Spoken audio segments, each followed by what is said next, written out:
Hello, everybody. Welcome to Virtual 4-H. We're so glad you've joined us today for Wednesday's Hand Pet session. My name is Lindsay Muting, the 4-H Youth Development Agent in McPherson County.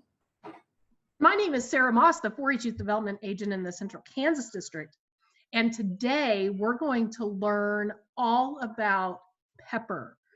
Pepper's a hedgehog. So let's join Miss Sarah, our 4-H member in the Hands Pet project, and let's learn a little more.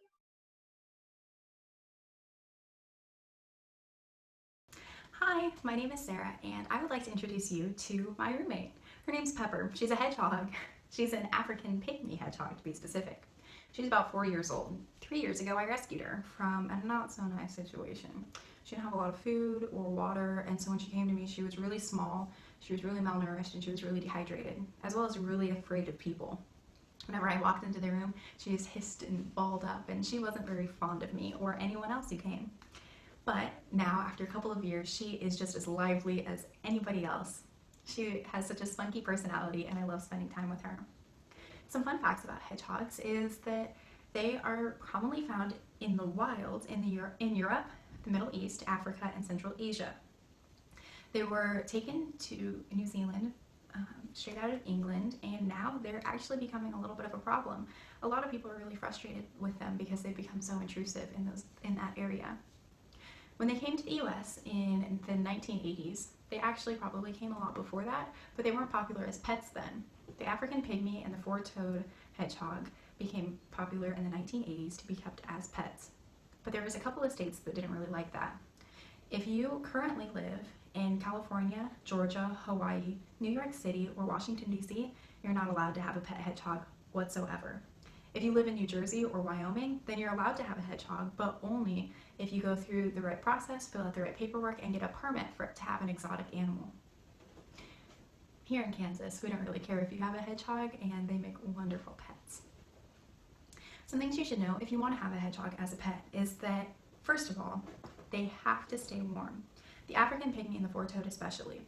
Because they're so small, and because of genetics and all of the things that go into making an animal, they have to stay above 70 degrees in temperature. If the area that they're in is below 70 degrees, it's possible for them to slip into hibernation, which is good for some hedgehogs, but not these hedgehogs. If they slip into a hibernation, it's possible that they'll stay there, and if they stay there for too long, it's very possible that they'll die. So as much as possible, you want to keep them above 70 degrees. You can take your hedgehog outside, you can play with them outside, but you want to make sure that it's above 70 degrees, and you want to make sure that it's been above 70 degrees for about a week or two so that the ground has time to warm up, and because that's where they'll be playing and that's where they're closest to.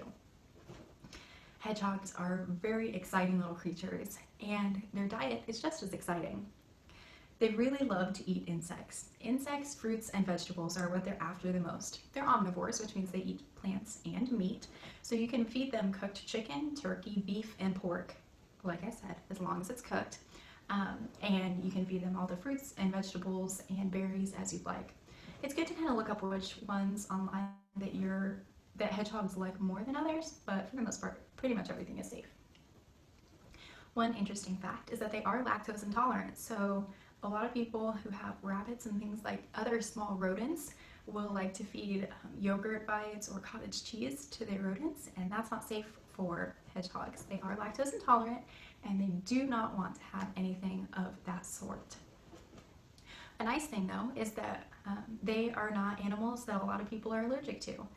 So if you happen to have an allergy to dogs or cats, there's a good chance that you're not going to have an allergy towards hedgehogs. They do have a little bit of fur on their bellies, but for the most part, they don't have any fur, and that fur isn't known to be causing allergies of any kind with anyone. A lot of people think they're allergic to hedgehogs when they hold a hedgehog and then they get little red spots on them right afterwards. What that's actually more likely caused from is a dirty hedgehog.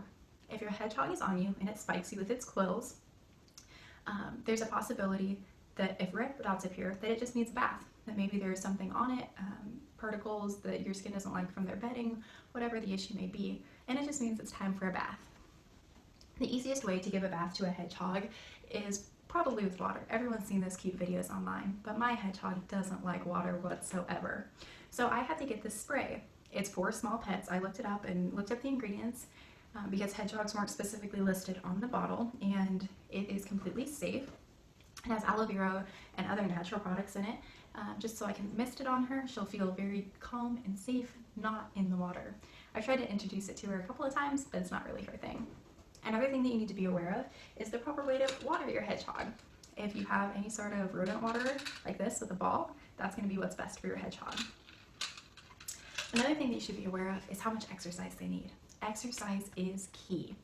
Hedgehogs are nocturnal, so it can be kind of difficult to know exactly when to give the best exercise to your hedgehog. But if you usually do it in the earlier part of the morning or the later part of the evening, that's the best time. If you wake them up at about 2 o'clock in the afternoon, they're not going to be very happy with you. They'll probably be in a bad mood, and they won't really want to run around or exercise or do much. Just like if I were to wake you up at 2 o'clock in the morning and say, hey, let's go for a 5-mile run. You probably wouldn't have nice things to say to me either. Hedgehogs really enjoy having something to do. So if you have the opportunity to put them in a ball and let them run around, you can do that. If you want to put a wheel in there for them to run on, you can do that. Otherwise, just get them out and take them outside, or let them run around in your room, as long as all the vents and anything that could possibly harm them is covered. Another important thing to remember is the bedding for your hedgehog. Hedgehogs are allergic to a lot of wood oils. So if you have any sort of cedar or pine chips in that you want to put your hedgehog in, you'll have to replace that with some kind of paper bedding. Pellets aren't really the way to go. They like something that they can dig into and be completely immersed into. And typically pellets are made out of wood. You can get paper pellets, but they just aren't as much fun for your hedgehog. You can use paper shreddings or the paper that you see in fun colors at your local pet store. One thing to be aware of with both of those is that your hedgehog might be allergic to one but not the other. And it's not really an allergy, but really a sensitivity.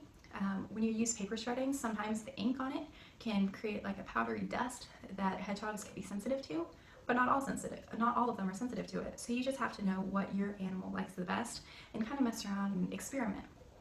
When I had my hedgehog and I was the first time, and I was experimenting with different types of paper, I noticed that her nose got really runny, her eyes got kind of drippy, and she just wasn't in a very good mood. She really wanted to sleep a lot more than usual. And so the first thing I changed was her bedding, and that made everything clear up. And she still had a wet nose, but not a dripping nose, and her eyes looked a lot clearer. They didn't have a film over them, and they weren't running. And that's how I knew that that was how to find the best bedding for her. Another thing that you should always be remembering to do as you take care of your hedgehog is to be looking for general signs that they're unwell. So if their nails have a lot of, their quills don't change very often, but their nails do. So if the nails are breaking a lot, or maybe they're not growing at all, that's how you know that your hedgehog may not be getting all the nutrients it needs. One thing that you need to be also paying attention to with nails is how often you're cleaning them. Some hedgehogs, like mine, when she first came to me, she would trim her nails herself. She would kind of bite them off, chew them off, and it was no problem. But now she's become a very sophisticated little lady, and she likes to have her nails done by me, a nice little pedicure. And so I use just normal people fingernail clippers. I normally use the small ones that I got for a travel kit, just because they're a little bit easier to maneuver, because her toes are very tiny. And I use those as needed, just to make sure that they stay nice and short and clean. Another thing you might have to do is go with some of the cleaner that you're using and a little bit of a Q-tip, just to make sure that under her nails stay clean. It's easy to get built up little bits of food or pieces of paper and other things like that, and those just aren't very fun for your hedgehog to walk on. So always be looking out for that. Always be looking in their eyes, making sure that they're clear. Make sure that their noses aren't running. Make sure that the ears seem to be clean and there's no sign of lots of scratching behind them. If there's a lot of scratching, you might look you can flip over onto their stomach, and you can see that their quills will magically just kind of ball up and spike up a little bit naturally without them feeling uncomfortable. And when that happens, you can look and see how dry the skin is. If you have dry skin, that can be the same reasons as people. Maybe they're not getting the right nutrition, maybe that they just need some more water. The basic list of things to go down to. Maybe you're bathing it too much, or maybe you're not bathing your hedgehog enough. So be aware of these little things. Another nice thing about hedgehogs is that they're very easy to deal with. They're pretty nice. Hedgehogs don't really bite very much like dogs. They don't really have a lot of an attitude, but if you do mess with them, if you do kind of poke them and prod them, they will get frustrated with you. And please understand that they are animals and this is bound to happen. And you don't like being poked and prodded very much either, so you can't really blame them. Hedgehogs will tell you when they are unhappy. They will hiss at you, they will roll into a ball, and they will spike at you. Spiking is when they hiss. When they, I should say, they just kind of shudder or they give a jolt, and they'll just puff up their shoulders or their whole body at once. And when that happens, it feels like the quills are sticking into you, but really they're just poking straight in and straight back. Just kind of a stay away from me. These are things to all be looking out for as you are looking out for the safety and happiness of your hedgehog. My sweet Pepper has brought me so much joy over the last 3 years, and it's been a real learning experience getting to know her and getting to bring her out of her shell, and out of her ball, I should say. She really didn't like people at first, but her first year I took her to the fair after I had had her for about 8 months, and we were asked to speak at our local Chamber of Commerce after the demonstration we gave. Pepper went and she met some very important people, and we made some really interesting connections that I think will actually help us out a lot later in life. You never know where 4-H can take you, and you'll never know where the people that you meet will take you. So always be enrolling yourself in new projects if you're able to, or the projects that you are enrolled in, do them to the best of your ability. They can get you lots of attention from people that you really will want to have in your life in the future. It'll also really help you learn how to be a very poised speaker. In the Hand Pet Project, everything is about talking about your animal. The same is about in some of the other animal projects, but not as much. In the Hand Pets, it's all about how you hold yourself, how much poise you have, how much you know about your animal. And it's so interesting and so fun to listen to other 4-Hers share their experiences and talk about their animals. So I really encourage you, if you have a small hand pet and you aren't enrolled in the 4-H Hand Pet Project, to go ahead and do that. It'll be so much fun, and you'll really enjoy your time that you have in the project. Thank you so much for talking with me and my wonderful hedgehog Pepper today. I hope you have a nice day, stay happy, and stay healthy. Wow, that was really informative. And I've had the fortunate opportunity to actually meet Pepper, and she is really super cute, as you can see in those pictures and videos that Sarah shared with us. I love it. I never just haven't thought about, a hedgehog as a pet and what all that means and what wonderful information. Everything from, having them, keeping them, feeding them, caring for them, cleaning them. She sure packed a lot of wonderful information, and some of that I think can very easily be used for other small pets as well. Good things that we can learn and remember. So the Hand Pet Project, what a neat opportunity. We have lots of animal projects within 4-H, but not everybody, has a certain kind of pet. We don't all have dogs or cats or large outdoor animals, but the hand pets will kind of help encompass a lot of those other things that maybe we can learn about. Some may be very common, some may be more unique, and I think that's what makes the project very fun. Yes, absolutely. And not to totally get off of the Hand Pet Project, but if you have time when we're all done, go back and watch the video. Look at those photographs. We have Photography Friday, and there's some really cool photographs that she took and some key things that you can tell that she used in regards to the rule of thirds and telling the story. And I think it's just one way we can continue to incorporate and cross program when we look at these projects. And when we think of hand pets, really the sky's just about the limit. So it's definitely an opportunity if you're not able to have one of those larger animals, or like Miss Lindsay said, a cat or a dog.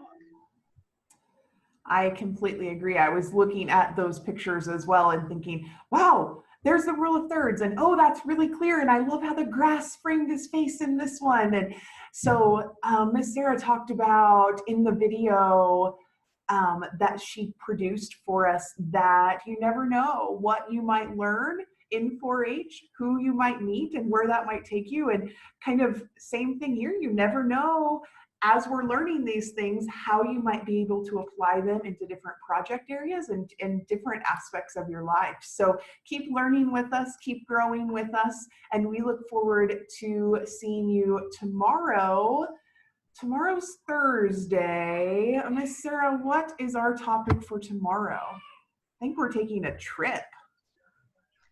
Oh, yes, we are. We're going to take a trip on the energy bus. We're going to take a trip on the energy bus. And so, now's the time. Get prepared. Be sure and bring your favorite drink and maybe your favorite blanket and stuffed animal. And we've got an author who's going to be reading a book that he wrote called The Energy Bus. And we're going to talk a little bit about that. And during these times, we always could use a little extra energy. So we're going to have this book read to us, and it'll help pick us up a little bit for the remaining time. So we hope that you will join us tomorrow at 1:30. See you then. Have a good afternoon.